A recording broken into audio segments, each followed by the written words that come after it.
A first for Los Angeles. Mayor Eric Garcetti has nominated a woman to lead the city's fire department. Kristen Crowley is a 22-year veteran of the department and currently the acting chief deputy, and she joins me now. Chief, great to see you. If the city council approves this nomination, as I think is expected, what would that mean for you? What would it mean for the department?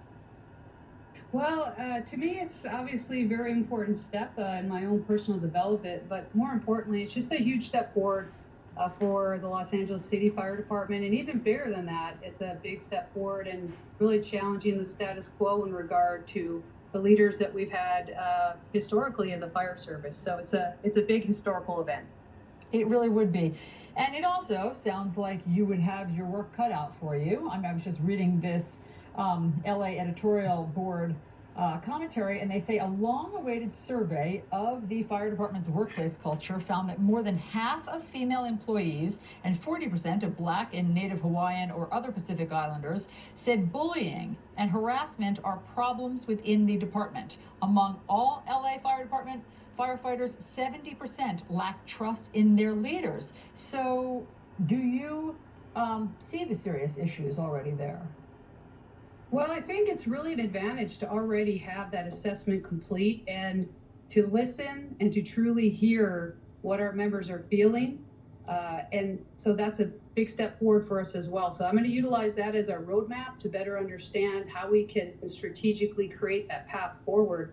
The work environment issue is going to be and should be our number one and my number one priority to ensure that our members come to work, they feel safe, they feel heard, and they feel accepted for, the skill set and the value that they bring to this organization.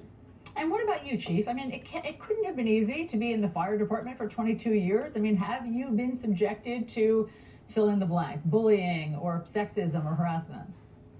Sure. I think, the fire service isn't that different than a lot of other agencies. I think because it is a unique environment where we live together, eat together, run calls together for 24 hours, that makes us unique. In my own 22 years on the LA City Fire Department, I've had a handful of issues, but how I dealt with them was at a low level, at a very candid conversation with the individual where they stepped on line or were inappropriate. So I had that skill set. I want to make sure that I pass that skill set on to everybody. But more importantly, is just taking a proactive approach at drawing a line in the sand in regard to how we're going to treat one another in the work environment. Obviously provide the training, but more importantly, just to intertwine how we're going to treat one another in the fire station.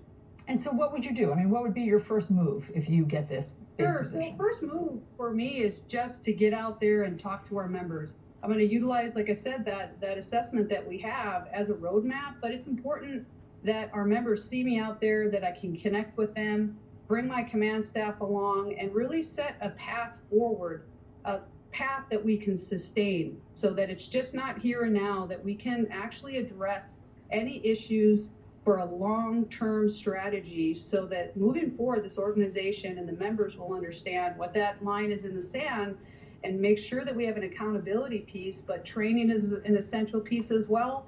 And just ensuring that our supervisors understand how we can help our members through this and counsel, discipline if needed, but it starts with me at the top. Well, it sounds like it's overdue for an overhaul. So we'll be watching what happens next. Deputy Chief Kristen Crowley, thanks so much for your time. Thank you for having me.